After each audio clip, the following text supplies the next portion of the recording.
Segment की तरफ चलते हैं। अगली खबर का मैं रुख करना चाहूंगा। जो रिपोर्ट अब आपके सामने हम रखने जा रहे हैं, एक नेता जिसने दशकों तक अपनी पार्टी को अकेले कंधों पर उठाया, एक पार्टी जो एक आवाज, एक चेहरे से चलती थी, लेकिन आज उसी पार्टी के अंदर से एक चिट्ठी निकली है और यह चिट्ठी उस नेता और पार्टी की तस्वीर और तकदीर यानी सब कुछ बदल सकती है। हारे हुए नेता के साथ क्या होता है, साथी धीरे धीरे दूर होने लगते हैं और ममता बनर्जी के साथ भी यही हो रहा है। तो चुनाव में हार के सिर्फ 14 दिन बाद, 2 हफ्ते के बाद 20 बागी सांसदों ने लोकसभा स्पीकर को एक चिट्ठी लिखकर अलग गुट बनाने की मांग की।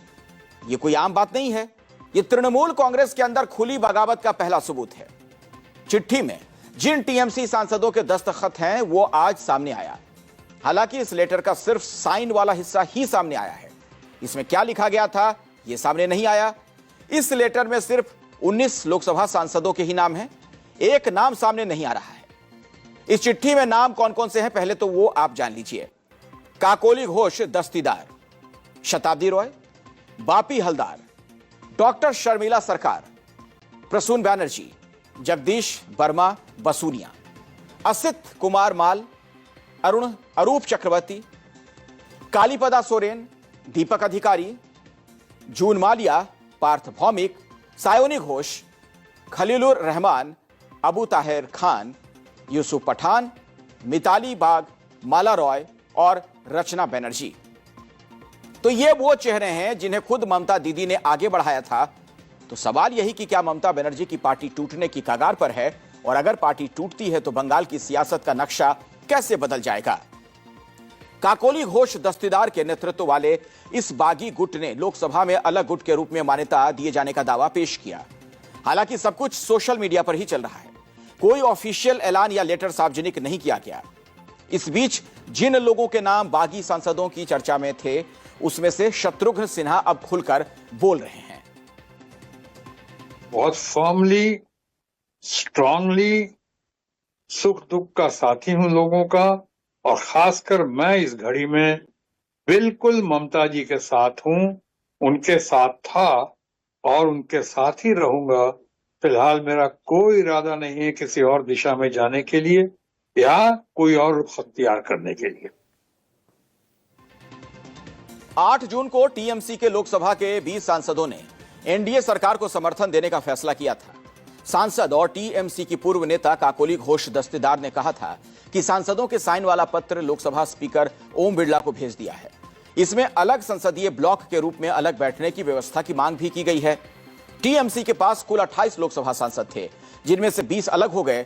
अब लोकसभा में ममता के पास सिर्फ 8 सांसद ही बचे हैं।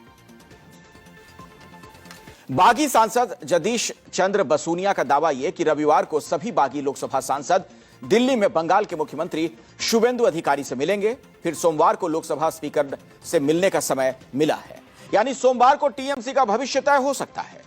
इस बीच आज शाम सीआईडी की टीम कोलकाता में अभिषेक बनर्जी के घर पहुंची।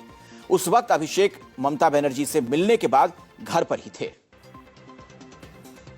क्या आप लोगों की मुलाकात होनी है मंडे को, ऐसा कहा जा रहा है? ठीक है, डेट तो हुआ है मंडे की। हाँ, अभी स्पीकर अवेलेबल होगा तो आप देखा होगा। मतलब आप लोग को डेट मिल गया है? हाँ, डेट मिल गया है इसमें। तो कौन कौन जाएंगे आप लोग, क्या है प्रोसीजर? सारे एमपी जाएंगे। कल सारे एमपी दिल्ली आएगा। अच्छा, रविवार को सीएम को साथ दिल्ली के बैठक होगा सब एमपी को, और मंडे को हम जाएंगे स्पीकर के पास। मतलब रविवार को मीटिंग होनी है सीएम के साथ? सीएम के तो साथ। बंगाल के सीएम यहाँ आएंगे? हाँ, बंगाल का सीएम दिल्ली आएगा। और आप सभी लोग रहेंगे वहाँ पे? हाँ, सभी में ज्यादा एक कंफ्यूजन हो रहा है, क्योंकि जो लिस्ट आई है उसमें एक नाम थोड़ा मेंशन क्लियर नहीं हो रहा है। 13 नंबर जो नाम उसमें जो लिस्ट में है, तो क्या ये इसमें 19 है या 20 है? 19 है। 19 है टोटल? 19 है। 19 है, 20 नहीं है? नहीं 20 नहीं है। देखिए, 3 जून को टीएमसी में पहली बार बगावत की खबर सामने आई थी। उस दिन टीएमसी के 58 विधायकों ने बंगाल विधानसभा अध्यक्ष को पत्र लिखकर उनके गुट को मान्यता देने की मांग की थी। बागी विधायकों ने पार्टी से निकाले गए विधायक ऋतव्रत बैनर्जी को अपना नेता चुना। विधानसभा स्पीकर रथेंद्र बोस ने ऋतव्रत को नेता विपक्ष स्वीकार कर लिया। टीएमसी ने इस बार के चुनाव में 80 विधानसभा सीटें जीती थीं, लेकिन ममता के पास सिर्फ 22 विधायक ही बचे हैं। टीएमसी के विधायकों और लोकसभा सांसदों के अलावा राज्यसभा सांसद भी टूट रहे हैं। पिछले 4 दिनों में 4 राज्यसभा सांसद इस्तीफा दे चुके।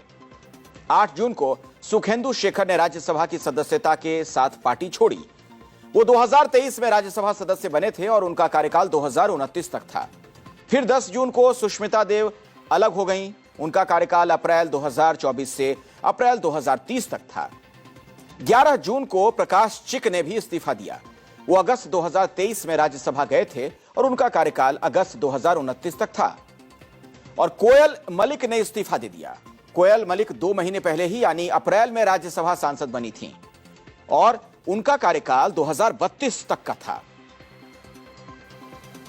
दास्तीदार 5 लाख रुपए लेते हुए कैमरे पे पकड़ी गई, तब उसका ईमान कहां था जो आज ममता बनर्जी से पूछ रही है ब्राइब्स के बारे में। ब्राइब के बारे में तो ये भी बताओगे ना कि जो पहले 8 है उसमें कितने को ब्राइब दी, कितनों को 5-5 करोड़ दिया गया और कितनों को 50 लाख में कर दिया गया। ये गलत है। कीर्ति आजाद वो बंगाल का बारे में बातचीत जितना कम करे वही अच्छा है। और बिहार के बारे में सोचे बोले तो ठीक है। बंगाल का बारे में उसको कोई जानकारी नहीं है। बंगाल का जियोग्राफी, बंगाल का हिस्ट्री, कभी बंगाल का किसी भी रास्ता में वो बंगाल के भलाई के लिए एक कदम पैदल भी नहीं चले हैं। कीर्ति आजाद का तो सिग्नेचर ही नहीं है। क्या दबाव डाला जा रहा है? वो थोड़ा सोचे कि पार्लियामेंट के अंदर हाउस में बैठे हुए वेपिंग कर नहीं सकते। ये पार्लियामेंट्री नॉर्म्स एंड प्रोसीडियर का खिलाफ है। तो जो आदमी पार्लियामेंट के अंदर वेपिंग करता है, जिसका एवरेज क्या दिख रहे थे, मैं तो फुटबॉल का फैन हूँ, तो सुन रहे थे क्या 25 मैच में क्या 14-15 एवरेज वगैरह, तो छोड़ दीजिए। उनको लेकर के चर्चा करके क्या करेंगे। इससे पहले 2022 में महाराष्ट्र में यह खेल हो चुका है, याद होगा आपको। उद्धव ठाकरे के सीएम रहते शिवसेना के 55 में से 40 विधायक एकनाथ शिंदे के साथ चले गए थे। राज्यपाल ने उन्हें फ्लोर टेस्ट के लिए कहा। उद्धव सुप्रीम कोर्ट गए, लेकिन कोर्ट ने फ्लोर टेस्ट नहीं रोका तो उद्धव ने इस्तीफा दे दिया। इसके बाद शिंदे बीजेपी के समर्थन से सीएम बन गए थे। फिर दोनों गुट एक दूसरे के विधायकों को अयोग्य ठहराने सुप्रीम कोर्ट गए। कोर्ट ने फैसला स्पीकर राहुल नार्वेकर पर छोड़ दिया, लेकिन स्पीकर ने शिंदे की शिवसेना को ही असली शिवसेना माना। स्पीकर ने विधायकों को अयोग्य ठहराने की याचिकाएं खारिज कर दी और उनकी सदस्यता भी रद्द नहीं की। इसी बीच चुनाव आयोग ने शिवसेना का चुनाव चिन्ह धनुष बाण शिंदे गुट को दे दिया। अब यही तलवार ममता बनर्जी और उनकी पार्टी पर भी लटक रही है। संविधान की 10वीं अनुसूची में दल बदल कानून के तहत अलग गुट को मान्यता तभी मिलती है जब पार्टी के कम से कम 2/3 विधायक या सांसद उसके साथ हों। टीएमसी के मामले में अभी क्या स्थिति है, आपको उसे भी समझना चाहिए। विधानसभा में ममता के 80 विधायकों में से 58 अलग हो चुके हैं, यानी बागी गुट के पास 2/3 समर्थन है।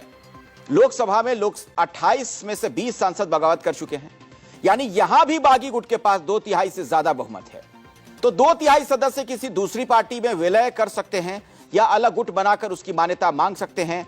अंतिम निर्णय विधानसभा अध्यक्ष, लोकसभा अध्यक्ष या राज्यसभा के सभापति लेते हैं। हालांकि ममता गुट इस पूरे मामले को कोर्ट में चुनौती दे सकता है। बागी विधायकों और सांसदों के पास 2/3 संख्या होने का दावा है, इसीलिए उनकी मान्यता पर बड़ा कानूनी विवाद हो सकता है। यदि समझौता नहीं हुआ तो बागी खेमे के अलग राजनीतिक दल या स्थायी गुट के रूप में उभरने की संभावना है। और सबसे बड़ा सवाल तो यह कि अगर ऐसा होता है तो टीएमसी किसकी होगी। आने वाले दिनों में असली लड़ाई सिर्फ विधायकों की संख्या की नहीं, बल्कि पार्टी के नाम, संगठन और राजनीतिक विरासत की भी होगी। सिर्फ सांसदों का इधर सुधर हो जाना या फिर नए पार्टी के झंडा टन या पुरानी पार्टी के नाम से ही अपना दल खड़ा कर लेना, से पार्टी बन जाएगी, ये संभव नहीं है। जहां पे ये तय करना होता है कि पार्टियों की जो राज्य इकाइयां हैं, जो अनुवांशिक संगठन है, उनका स्वरूप क्या होगा, वो विलय में या दूसरे दल में जाने के लिए कितने आतुर हैं या फिर उनकी संख्या बल क्या है। तो ये सारी चीजें एक ऐसी प्रक्रिया है जो राज्य इकाइयों से लेकर के जिला इकाइयों तक को तय करना होता है। और अल्टीमेटली ये सारा जो डिस्प्यूट है वो इलेक्शन कमीशन ऑफ इंडिया के पास चला जाता है। वो फिलहाल फौरी तौर पे पार्टी के झंडे को, एम्बलम को फ्रीज कर देते हैं और पार्टियों को उस नाम को इस्तेमाल करने से मना कर देते हैं जब तक ये डिस्प्यूट पेंडिंग रहता है।